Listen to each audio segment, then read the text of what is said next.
Welcome back to the channel, guys. Today we are going to be replacing a damaged xenon bulb on this car. This is a BMW E93 from 2008.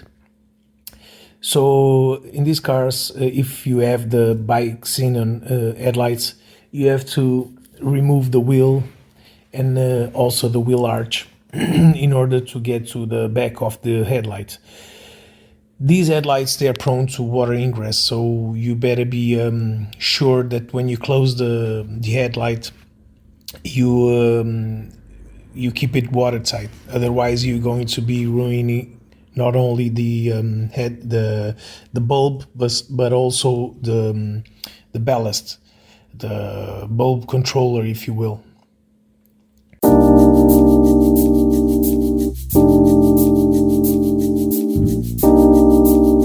So after you remove the wheel, now you'll have a few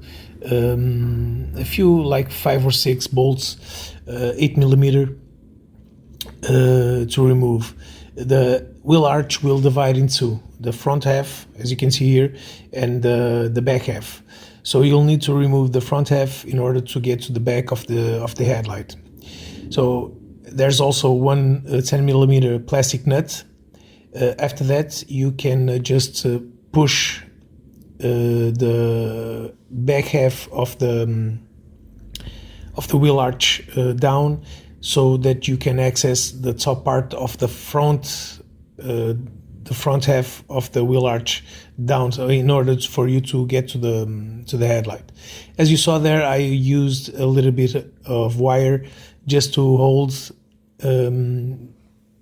the wheel arch attached to the spring there, in order for me to be able to both remove these bolts, and also to film as well.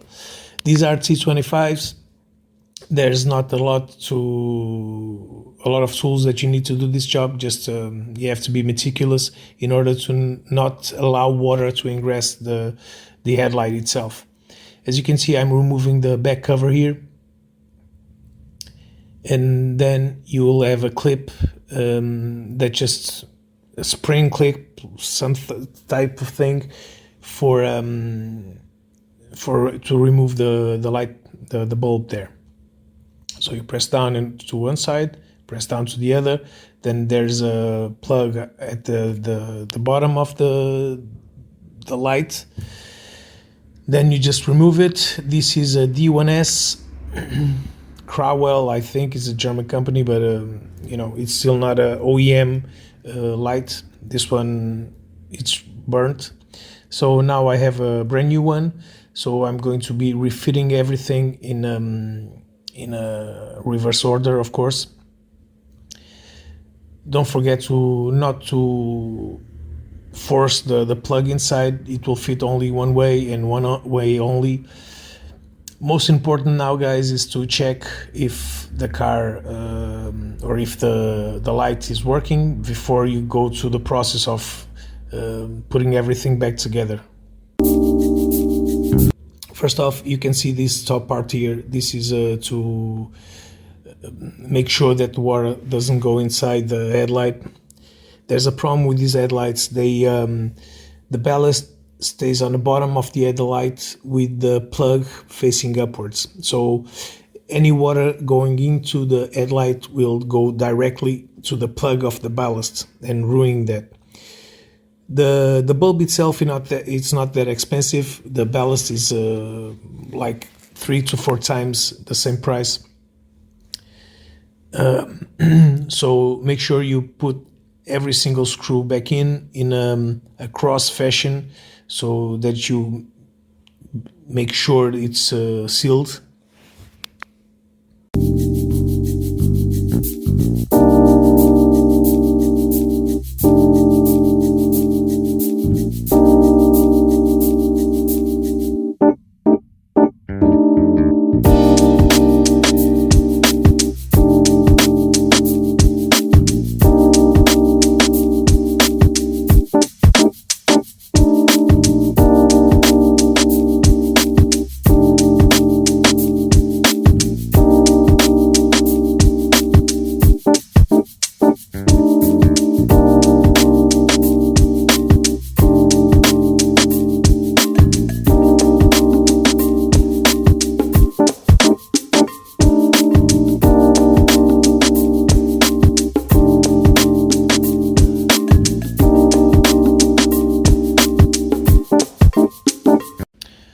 Now just put all the screws back in.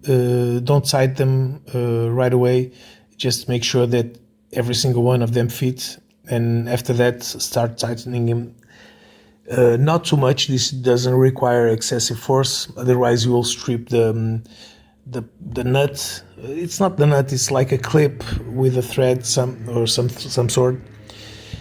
You don't want to strip that, so just tighten by hand at first, and after that, after you make sure everything fits, every single bolt will bolt in place, just go ahead and tighten with an 8mm and a 10mm in that plastic nut there.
After inspecting that everything is tight and it fits well in place, everything is clipped in place, it's time to put the wheel back on.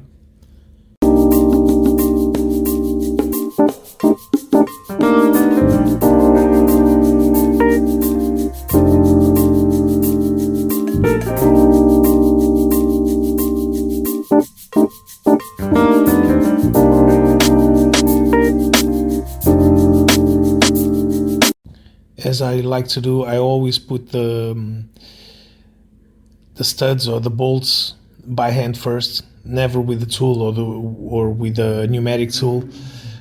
You will risk to strip the threads or to damage the bolt or the stud.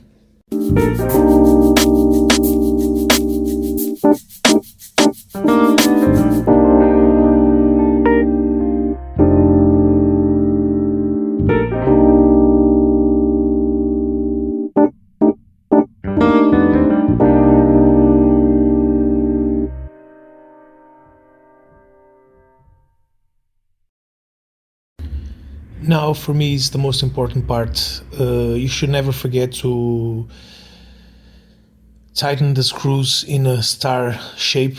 So you start with one, you miss the next one, you go to the third, miss the fourth one, and so on. And because this is in a 5 bolt pattern, that's why this is done the way it is. So guys, if you enjoyed the video, please don't forget to subscribe.